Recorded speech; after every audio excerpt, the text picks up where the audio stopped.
নমস্কাৰ। আপোনাৰ সন্তানেও বেছিকৈ খং কৰে নেকি?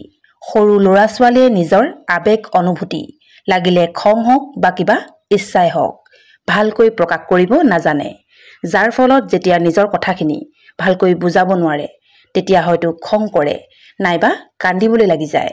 যদি আপোনাৰ সন্তানে অধিক খং কৰিবলৈ লৈছে তেনেহ'লে বুজি পাওক যে আপুনি আপোনাৰ সন্তানৰ ব্যৱহাৰত যিমান কষ্ট পাইছে বা অশান্ত হৈ পৰিছে তাতকৈ অধিক আপোনাৰ সন্তানৰ মনটো অশান্ত হৈ পৰিছে, কষ্ট পাইছে।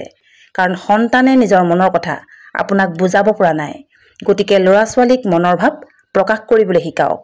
সন্তানে খং কৰিছে, আমনি কৰিছে বুলি লগতে সমানে আপুনি খং নকৰিব।